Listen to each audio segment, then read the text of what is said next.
On the Taste of Lizzy T show today, we're gonna show you how to make amazing homemade biscuits. They're buttery. We're gonna give you some tips on how to make them flaky. So let's get started. So first we are gonna be adding 2 1/4 cups of cake flour and then 2 1/4 cups of all-purpose flour. Now we choose to use cake flour and all-purpose flour just to give the biscuits a little bit of a lighter texture. You can use all-purpose flour if you'd like. Then we're gonna be adding 1 1/2 teaspoons of salt, 1 1/2 teaspoons of baking soda, and then 1 teaspoon of baking powder. And we'll just whisk that all together. And while she's whisking the dry ingredients together, you are going to take 2 sticks of very, very cold butter. So we even like to sometimes half an hour before we're going to make biscuits, put these in the freezer so that they get really, really cold. The key to flaky biscuits is cold butter. For this stick, I am going to slice it into thin slices. We're using salted butter today just because that's what we normally keep on hand in the refrigerator. You can use unsalted butter, use whichever you have in your fridge. So I'm gonna add this cold butter right in. We like to use a pastry cutter to cut the butter into the flour just a little bit. You still want to have chunks of butter in the flour, so you don't want to mix it into a crumbly mixture, but rather just cut the butter in a little bit more. Sometimes just to make sure I have the butter mixed in enough, I just feel it with my hands, and if there's a big piece of butter, I just kind of snap it between my fingers just to mix it in a little bit more. The last ingredient is 2 cups of buttermilk. Sometimes you might use a buttermilk substitute at home by putting vinegar in milk and letting it curdle a little bit, but we don't recommend that for this.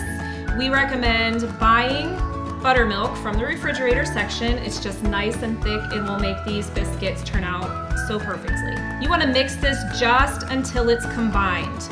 Do not overmix the biscuits or they will not be soft and tender. I'm gonna bring over this pastry mat and we're gonna put flour on it to roll these biscuits out. So I'm dusting just a little bit of flour over the pastry mat so that the dough does not stick.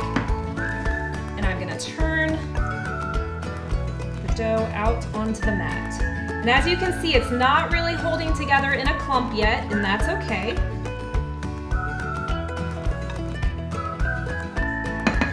Making biscuits is a messy job, but it's fun, so just don't be afraid to get your hands dirty. Sprinkle a little bit of flour over top, and this is the trick on how to get flaky layers in your biscuits. Press out the dough until it's in a rectangle, and if you have little stray pieces of biscuit dough that fall to the side, just push them back in. Pick up the edge. I'm gonna add a little bit more flour. Pick up the edge and turn it over like it's a book, and then just pat it out into a rectangle that's the opposite position of the first rectangle. And then you turn the bottom up, and press it out again. I'm gonna add a little bit more flour, fold it again, and just keep adding flour. You don't wanna add a crazy amount of flour, but adding about up to another 1/2 cup is totally fine. It up again, press it out, and we're gonna do that one more time for a total of 6 folds. So after you've folded the dough about 6 times, you're gonna pat it out into a rectangle. You wanna be very gentle with the dough because you want to keep those layers that you've folded together, but pat it out into a rectangle that's about 1 inch thick.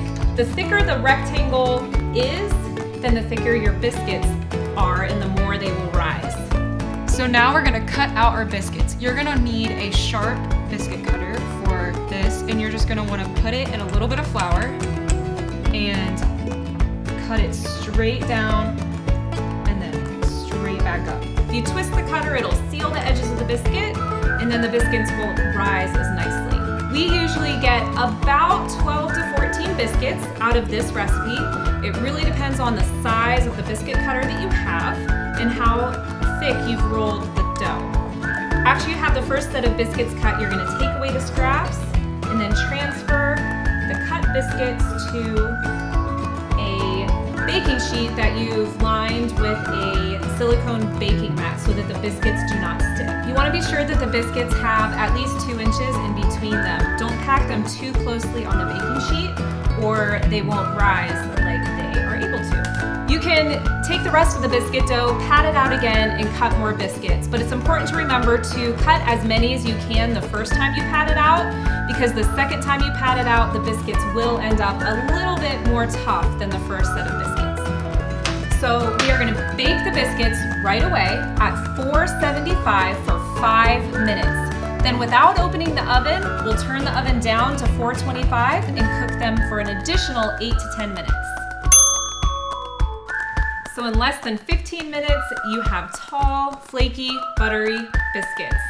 We love to serve sausage gravy over these biscuits. Braden will take them and turn them into breakfast sandwiches with egg and of course bacon.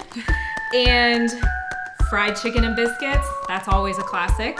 But you can pair these biscuits with any type of meal, breakfast, lunch, or dinner. Thanks for watching today. Be sure to like and subscribe and check back often for more videos.